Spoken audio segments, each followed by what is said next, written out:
ተኩላውና አሳማዎቹ። ከዕለታት አንድ ቀን አንድ አሳማ ከሦስት ትንንሽ ልጆቿ ጋር ትኖር ነበር። ልጆች ሆይ አሁን ሁላችሁም አድጋችኋል። አሁን ዕድላችሁን ሁላችሁም ፈልጋችሁ ማግኘት አለባችሁ። ከዚህ በኋላ አብራችሁኝ አትኖሩም ስትል ተናገረች እናት አሳማ። በዚህም መሠረት ሁሉም ራቅ ወዳለ ከተማ ሄደው የራሳቸውን ቤት እንዲሠሩ ገንዘብ ሰጠቻቸው። ከዛም እነዚህ ሦስት አሳማዎች የእናታቸውን ቤት ለቀው በአንድነት ሄዱ። በመንገዳቸውም ሳሉ ስለመሸባቸው አንድ ትልቅ ዛፍ ስር ተቀምጠው ስለ ወደፊታቸው መወያየት ጀመሩ። አሁን ማንነታችንን የምናሳይበት ጊዜ አግኝተናል። ለምን በየራሳችን መንገድ ሄደን ማንነታችንን አናሳይም? አለ አንደኛው አሳማ። አዎ ልክ ነው፣ እኛ በራሳችን ብርታት መኖር እንችላለን ብሎ አገዘው ሌላኛው አሳማ። ሦስተኛው አሳማ ግን ረበኛና ብልህ ስለነበረ በመለየታቸው ሐሳብ ደስተኛ አልነበረም። ማንም ያገኛቸው ሁሉ የእነዚህን የሁለት አሳሞች ሞኝነት በመረዳት ችግር ሊፈጥረባቸው እንደሆነ ገብቶታል። ከዛም እንዲህ አላቸው፣ ወንድሞቼ በመለየታችን ሐሳብን አልስማማም። አንድነታችን ብርታታችን ስለሆነ ማለቴ ነው። አንድነታችንን መለያየት የለብንም አላቸው። ሁልጊዜ ልትሰብከን ትሞክራለህ። እኛ ማድረግ ያለብንን እናድርግ፣ ማድረግ የሌለብንን ደግሞ ጠንቅቀን እናውቃለን አለ አንደኛው ወንድሙ። አዎ እኛ አንተን ንግግር ለማድመጥ አሁን ከእናታችን ስር ያለን ትንንሽ ልጆች አይደለንም ብሎ ጨመረለት ሌላኛው ወንድሙ። ጥሩ እስማማለሁ፣ ነገር ግን ሁላችንንም ሊረዳ የሚችል አንድ ሐሳብ አለኝ አላቸው። እያንዳንዳችን የራሳችንን ቤት ሰርተን መኖር እንችላለን። ማንም በማንም ላይ ጣልቃ አይገባም። ነገር ግን ቤታችንን አንድ አካባቢ እንስራ፣ ችግር እንኳ ቢገጥምን መረዳዳት እንድንችል አላቸው። አዎ እውነቱን ነው ወንድሜ ሲል አንደኛው ወንድሙ። ይሁን ግድ የለም ባላችሁት ሐሳብ እስማማለሁ፣ ነገር ግን ችግር ይገጥመናል ብዬ አላስብም አለ ሦስተኛው። በሁለተኛው ቀን ማለዳ ለቤት መስሪያ የሚሆናቸውን ቦታ ከመረጡ በኋላ ግብዓቶችን ለማግኘት በየቦታው ተሰማሩ። በዚህም መሠረት አንደኛው አሳማ ቤቱን በሳር ለመሥራትና ወጪም እንዲቀንስለት በማሰብ ወደ አንድ ገበሬ ሄደ። ከዛም ገበሬውን እንዳገኘ ገበሬ ሆይ ቤትህን መገንባት ስለምፈልግ እነዚህን ሳሮች ልገዛ እፈልጋለሁ ብሎ ጠየቀው። ከዛም ገበሬው ለመጀመሪያው አሳማ ሳር ሸጠለት። አሳማውም ደስ እያለው ተመለሰ። ሁለተኛውም አሳማ በመንገዱ ላይ ያለ እንጨት ሻጭ አገኘ። ከዛም እንዲህ ሲል አሰበ፣ ከእንጨት የሚሠራ ቤት ያን ያህሎች ስለማያስወጣው በቀረኝ ብል ቆንጆ ፍራሽ ገዝቼ ተኛበታለሁ ብሎ አስቦ የፈለገውን ያህል እንጨት ከገዛ በኋላ ተመልሶ ሄደ። ነገር ግን ሦስተኛው በጣም አስተዋይ ስለነበረ ጠንካራ ቤት ከድንጋይ ለመሥራት አስቦ ጉዞውን ቀጠለ። እንዲህም ሲል አሰበ፣ ለወደፊት ደህንነቴ ሲባል ጠንካራ ቤት ሰርቼ ሰሌን ላይ ብተኛ ይቀለኛል አለ። ስለዚህም ድንጋይና ሲሚንቶ ከሱቅ ገዝቶ ግንባታውን ለመጀመር ተመለሰ። ቀኑ ሲጠናቀቅ የግንባታ ግብዓቶቻቸውን ይዘው በየግንባታ መሬቶቻቸው ላይ ቤታቸውን መገንባት ጀመሩ። የመጀመሪያው አሳማ በማለዳ ቤቱን ገንብቶ ጨረሰ። ከዛም እንዲህ ሲል አሰበ፣ እንዴት አይነት መሐንዲስ ነኝ! ቤቴን ከሁሉ ቀድሜ ጨረስኩ። አሁን ሻይ እየጠጣሁ አረፍ ማለት እችላለሁ አለ። ሁለተኛውም አሳማ እንዴት በዚህ ፍጥነት ቤቱ ሰርቶ ሊጨርስ ቻለ? እኔም እስከ ማታ ጨርሼ ማረፍ አለብኝ ብሎ አሰበ። ከዛም በፍጥነት ቤቱን እስከ ማታ ሰርቶ አጠናቀቀ። ከዛም እንዲህ ሲል አሰበ፣ የኔ ቤት ከእንጨት የተሠራ ስለሆነ ከዛ ከሳር ከተሠራው ይልቅ እጅግ በጣም ጠንካራ ነው። ስለዚህ ገብቼ ልረፍ አለ። ሁለቱም ቤታቸውን ሰርቶ ለመጨረስ በጣም አጭር ጊዜ ቢወስድባቸውም ሦስተኛው አሳማ በቶሎ ለመጨረሱ ግን ምንም አላሳሰበውም ነበር።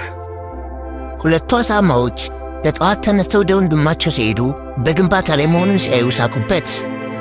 ምን አጋጠመ ወንድማችን? ያጋጠመን ነገር ቀድመ ብታማክረን ኑሮ እንደዚህ አትሆንም ነበር ሲሉ አማከሩት።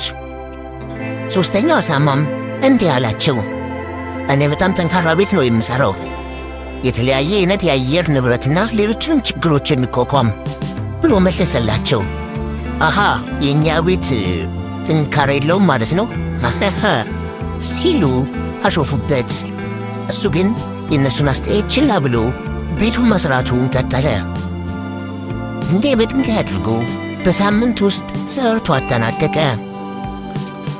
ጥቂት ጊዜያቶች አለፉ። ሦስቱም አሳማዎች በቤታቸው በደስታ መኖር ጀምረዋል።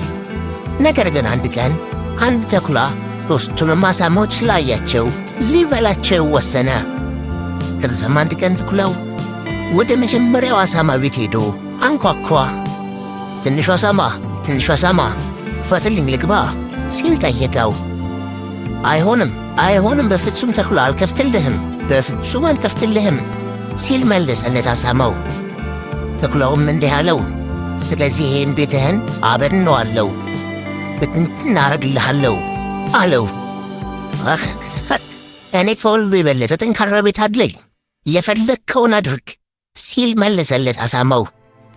ከዛም ተኩላው ያለውን ኃይል እንዳለ ሞቱ ተጠቅሞ ቤቱ ላይ አዋለው። ቤቱም ትንትን ብሎ በነነ። ከዛም አሳማው ራሱ እየተንከባለለ የሁለተኛ ወንድሙ ቤት አጠገብ ደረሰ።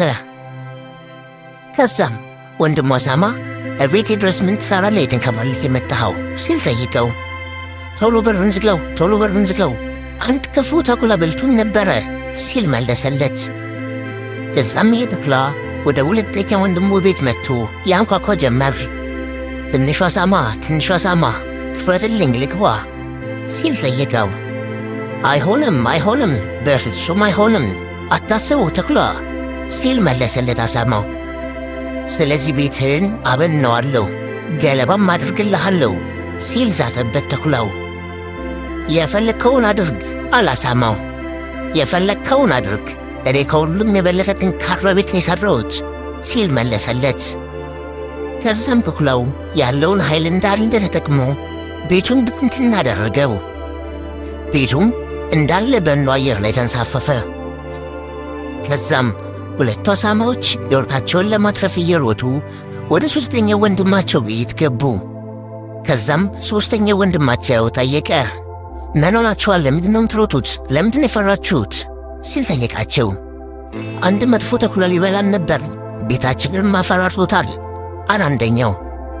ሁለተኛውም ጨመርና ወደ እናታችን ቤት ብንሄድ ይሻላል፣ ይህንንም ሊያፈራርሰው ይችላል እኮ ሲል ጨመረለት።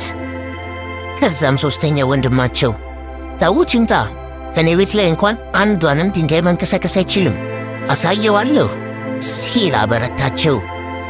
ከዛም ተኩላው መጥቶ ቤቱን መግፋት ጀመረ። ዞር በል ከዚህ አንተ አስቀያሚ ተኩላ አለ ሦስተኛው አሳማ ወንድማቸው። ዞር በል ከዚህ፣ የኔም ቤት በፍጹም ልትሰብር አትችልም ብሎ መለሰለት። አሃ ስለ እኔ ጉልበት ምንም የምታውቀው ነገር የለም ማለት ነው። እነፋለሁ ትንፋሽን፣ ቤትህንም አበድናለሁ አለው። አሃ ዕድልን ሞክር፣ ስትነፋ ብትል ትንፋሽን ትጨርሳለህ እንጂ በፍጹም አይሳካልህም አለው ሦስተኛው አሳማ። ከዛም ተኩላው ጻምባውን በአየር ከሞላ በኋላ በተደጋጋሚ ቤቱ ላይ ቢነፋም ሊሳካለት ግን አልቻለም። ከዛም ይሄ ተኩላ በትንፋሽ አልሳካለት ሲል ተንደርድሮ በኃይል በሩን ለመስበር ሞከረ። ከዛም እነዚህ አሳማዎች በአንድነት በጀርባቸው በሩን ደግፈው ያዙት። ይሄ ተንኮለኛ ተኩላ በተደጋጋሚ በሩን ለመስበር ቢሞክርም ሊሳካለት ግን አልቻለም። ከዛም ይሄ ተኩላ ራሱን ስቶ ወደቀ። ከዛም እነዚህ አሳማዎች ቤት ውስጥ ሆነው መወያየት ጀመሩ። ይሄ ተንኮለኛ ተኩላ ቤቴን ሰብራለሁ ብሎ ራሱ ወደቀ አላቸው። አንተ ወንድማችን አተረፍተን፣ ይሄኔ በተኩላው ውስጥ ነበርን ሲል መለሰለት አንድ ወንድሙ። እውነት ነው ወንድሜ፣ ሕይወታችንን አተርፈሃል ሲል ጨመረለት ሌላኛው ወንድሙ። ግን ከወንድሞቼ እናንተም ከዚህ ባትኖሩ እኔንም በልቱን ነበር፣ በሩን ሰብሮ ቢገባ እኔንም ይበላኝ ነበር አላቸው ሦስተኛው ወንድማቸው። አዎ ወንድማችን ልክ ነህ፣ መለያየታችን ስህተት መሆኑን አሳይተናል። ከዚህ በኋላ አንድነታችን ኃይላችን ነው፣ በፍጹም መለያየት አይኖርብንም ተባባሉ። ከዛም ይህ ክፉ ተኩላ ከወደቀበት ተነስቶ በሩን ማንኳኳት ቀጠለ።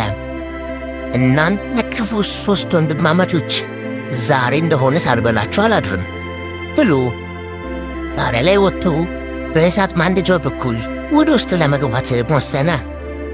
ከዛም አሳማዎቹ በጣሪያ ላይ ያለውን ተኩላውን ኮቴ ስለሰሙ ምን ሊያደርግ እንዳሰበ ተረዱ።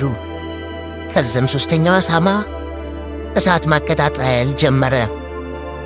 ከዛም ተኩላው በእሳት ማንደጃው በኩል ሲገባ እሳት ላይ ቀጥታ ወደቀ። ከዛም እነዚህ ወንድማማቾች በቀሪ ዘመናቸው በደስታና በፍቅር መኖር ጀመሩ።